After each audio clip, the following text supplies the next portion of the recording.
கிறிஸ்துவில் அன்பானவர்களே, இயேசு கிறிஸ்துவின் நாமத்தில் உங்களை நான் வாழ்த்துகிறேன். இன்றைய காலை நேரத்திற்காக உணவாக கர்த்தர் நமக்கு கொடுக்கிற ஒரு வார்த்தை என்னன்னா, நீதிமொழிகள் 6ஆம் அதிகாரம் 30வது வசனம். திருடன் தன் பசியை ஆற்ற திருடினால் ஜனங்கள் அவனை இகழமாட்டார். அடுத்த வார்த்தை 31வது வசனம். அவன் கண்டுபிடிக்கப்பட்டால் 7 மடங்கு கொடுத்து தீர வேண்டும், தன் வீட்டில் உள்ள பொருள்களை எல்லாம் கொடுக்க வேண்டியதாகும். அப்ப ஒரு திருடன் பசிக்காக திருடனா ஜனங்கள் இகழ மாட்டாங்க. திருடுறது தப்பா ரைட்டா அப்படின்னா, திருடுறது தப்பு. வேதம் என்ன சொல்லுதுன்னா, பிறருடைய பொருளையோ பிறருடைய மனைவியவோ பிறருடைய ஆடு மாடுகளையோ நீ இச்சிக்காத. அதன் மேல் இச்சை ஏற்பட்டா நீ திருடுவ. இந்த திருட்டுத்தனம் உனக்குள்ள வர்றதுக்கு காரணம் உன் இருதயத்துல ஏற்படுகிற இச்சை தான் காரணம். அதனால இந்த இச்சையானது பாவத்தை பிறப்பிக்கும். நீ திருடுறது ரொம்ப தப்பு. 10 கட்டளைகள்ல ஒன்றாக திருடுறத கடுமையா எதிர்த்து திருமறையில விவிலியத்துல வார்த்தைகள் உண்டு. அன்னைக்கு 30வது வசனம் எப்படி சொல்றாருன்னா, திருடன் தன் பசிக்காக திருடினால் ஜனங்கள் அவனை இகழ மாட்டார்கள். அதாவது அவனை திட்ட மாட்டாங்க. சரி விடுப்பா, பசிக்காகத்தான் எடுத்துட்டான், பசி அவன் என்ன பண்ணுவான், எடுத்துட்டான் விடு அப்படின்னு சொல்லி ஏப்பா இனிமே திருடாத அப்படின்னு சொல்லி அவனை மன்னிச்சு விட்டுருவாங்க. ஏன்னா பசி அவ்வளவு கொடுமையானது. திருடிக்கோ நீ சாப்பிட்டு, ஏன்னா பசி அவ்வளவு கொடுமையானது. இந்த பசிச்சவங்களுக்கு தான் பசியினோட அருமை தெரியும். இப்ப இன்றைய காலகட்டத்தில எல்லாம் பாத்தீங்கன்னா, ஒரு மனிதன் பசியோட இருந்தா இந்த உலகமே அழிச்சிடலாங்கிறார். பாரதியார் கூட சொல்றார், தனி ஒரு மனிதனுக்கு உணவில்லை என்றால் ஜகத்தினை அழித்திடுவோம்ங்கிறார்.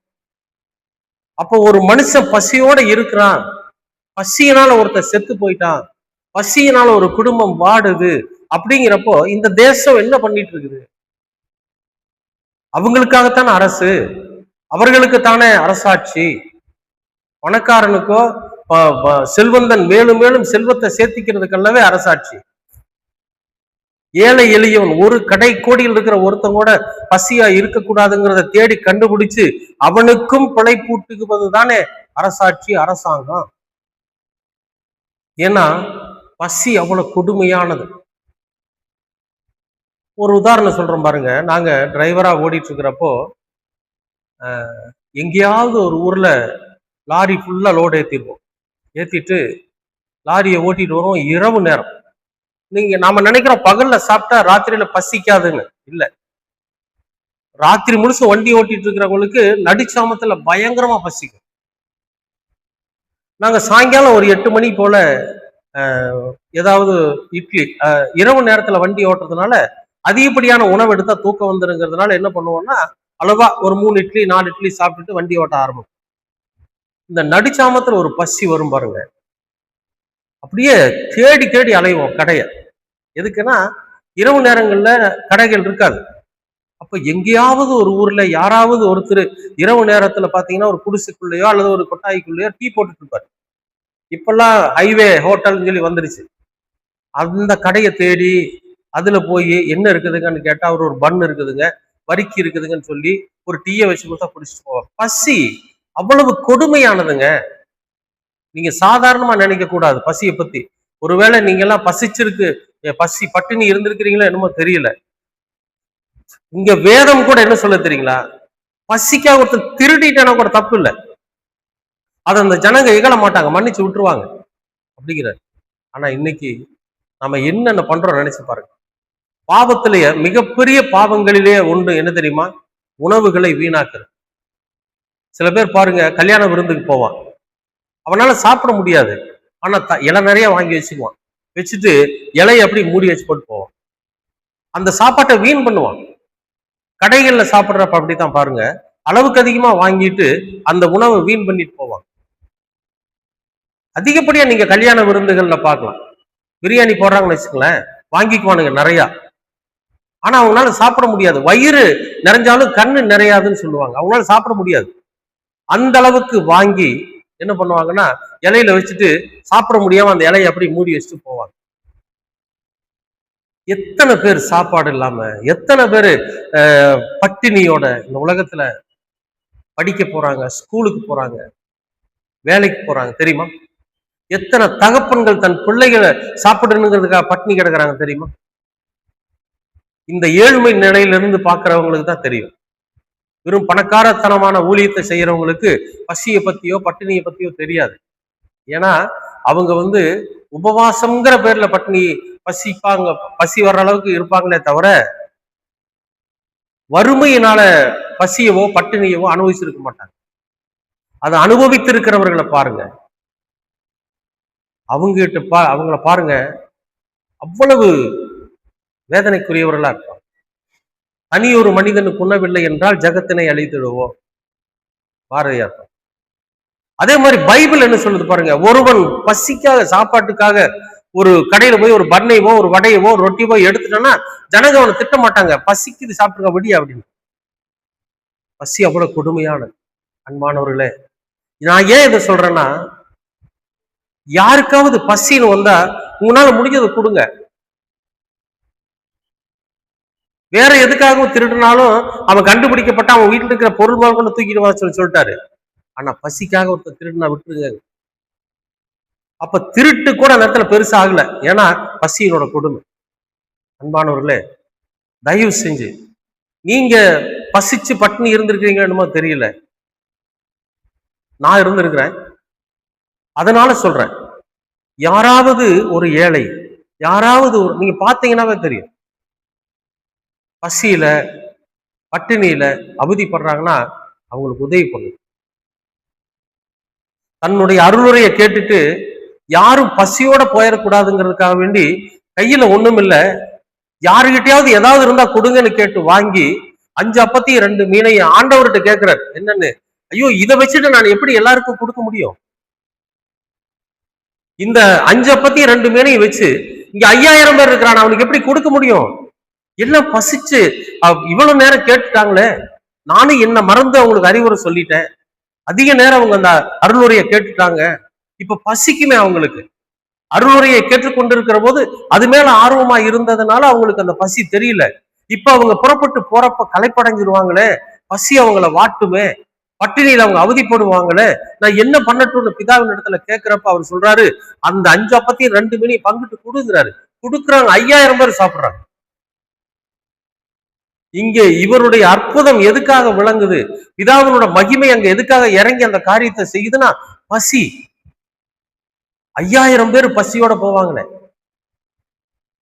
அன்பானவர்களே, பசி அவ்வளவு கொடுமையானதுங்க, பட்டினி அவ்வளவு கொடுமையானது. இந்த உலகத்திலேயே மிகப்பெரிய பாவம் என்ன தெரியுமா? ஒருவன் சாப்பிடாம பட்டினி கிடந்து செத்துட்டான் அப்படிங்கிறதுக்கு நாம காரணமா இருந்துட்டோம்னு வைங்களேன், அதை விட பெரிய கொடுமை வேற ஒண்ணு இல்லை.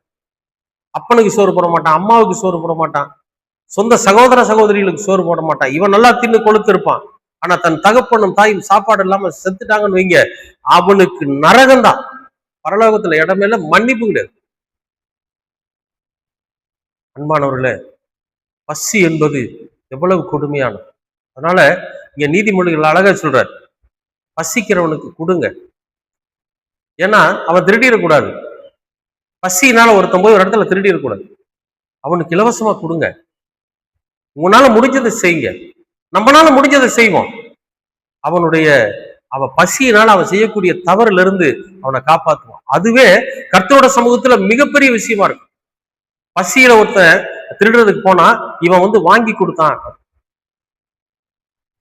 சில நேரங்கள்ல நம்ம டீ கடையில ஏதாவது சாப்பிட்டுட்டு இருப்போம், ரொம்ப பசியில வாடி வதங்கி கேட்கறதுக்கு கூச்சப்பட்டுட்டு ஒரு வயசானவங்க போறாங்கன்னு வைங்களேன், அவங்கள பார்த்தாவே தெரியும்.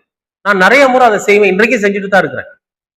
அவங்கள கூப்பிட்டு ஏதாவது சாப்பிட்றீங்களான்னு கேட்பேன். ஆமா பசிக்குது அப்படின்னாங்கன்னா அந்த கடையில இருக்கிறது எதுவோ வடையோ பன்னோ வறுக்கியோ ஏதோ ஒன்று வாங்கி கொடுத்து ஒரு டீயை வாங்கி கொடுத்து அவங்கள முன் பசி ஆத்திட்டு சரி போங்கன்னு சொல்லுவேன். ஏன்னா எங்க அப்பா அப்படி எனக்கு சொல்லி கொடுத்தாரு. என் என் மூத்த தகப்பனாகிய என் இயேசு கிறிஸ்து எனக்கு அப்படி சொல்லி கொடுத்தாரு. அதை செய்ய சொன்னார். அன்பானவர்களே, தயவு செஞ்சு உங்களால் முடிஞ்ச வரைக்கும் பசியோடு இருப்பவர்களுக்கு உதவி செய்யுங்க, சாப்பிட்றது கொடுங்க.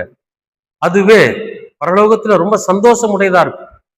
இந்த சிறியரில் நீங்கள் யாருக்கு எதை செய்கிறீர்களோ அதை எனக்கே செய்து. நான் பசியா இருந்தேன், என் பசியை தீர்த்தீர் ஆண்டவர் சொல்றார். அப்ப ஒவ்வொருவரும் பசியா இருக்கிற போது நாம எதை கொடுக்கிறோமோ அது அவங்களுக்கு கொடுக்கல, ஆண்டவருக்கே கொடுக்கும். அன்பானவர்களே, பசித்து இருக்கிறவர்களை பார்த்துட்டு நீங்க போயிடாதீங்க, சாப்பிட்றது கொடுங்க. அதனாலதான் இங்க வேதம் என்ன சொல்லுதுன்னா, திருட்டுங்கிறது மிகப்பெரிய தப்பு.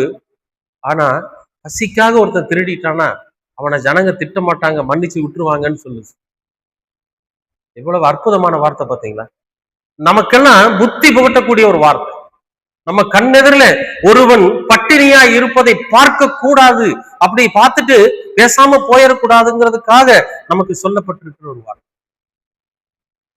கவனமா இருங்க, மனித நேயத்தோடு இருங்க, மற்றவர்கள் பசியாற்றுவதற்கு நீங்க உதவி செய்கிறவர்களா இருங்க. நிச்சயமாகவே இயேசு கிறிஸ்து ஏற்ற காலத்துல அதற்கான பலனை உங்களுக்கு தருவார். ஏழைக்கு இறங்குறவன் கர்த்தருக்கே கடன் கொடுக்கிறானா? இவ்வளவு அற்புதமான வார்த்தை. அன்பானவர்களே, தயவு செய்து என்னடா சம்பந்தமே இல்லை, இன்னைக்கு காலையில் இப்படி ஒரு சாயந்தர நேரம் இப்படி ஒரு வார்த்தை சொல்றாரு, அல்லது காலையில் நேரத்தில் இப்படி ஒரு வார்த்தையை சொல்றாரு அப்படின்னு நீங்க நினைக்கலாம். அனுபவிச்சவங்களுக்கு தான் தெரியும். நிச்சயமா சொல்றேன், நீங்களும் கர்த்தருடைய பிள்ளைகளாய் மாற முடியும். ஏழைக்கு இறங்க, பசிக்கிறவர்களுக்கு கொடுங்க, கடவுள் உங்கள் மீது பிரியப்படுவார். அன்பின் பரலோக பிதாவே, நல்லதொரு காலை பொழுதுக்காக நன்றி. இந்த நாளிலும் கூட ஆண்டவரே, பசி என்று வருகிறவர்களுக்கு எங்களால் இயன்ற உதவியை செய்ய நீர் எங்களுக்கு கிருபை பாராட்டு. அவர்கள் எந்த தவறும் பண்ணாதபடிக்கு நாங்கள் ஏற்ற காலத்தில் அவர்களுக்கு உணவு கொடுத்து அவர்களையும் கடவுளுக்குள்ளாக பாதுகாத்துக் கொள்ள கிருபை பாராட்டு. எல்லாவற்றையும் இரட்சகராம் இயேசு கிறிஸ்துவின் வழியாய் கேட்கிறோம் நல்ல பிதாவே. ஆமென், ஆமென்.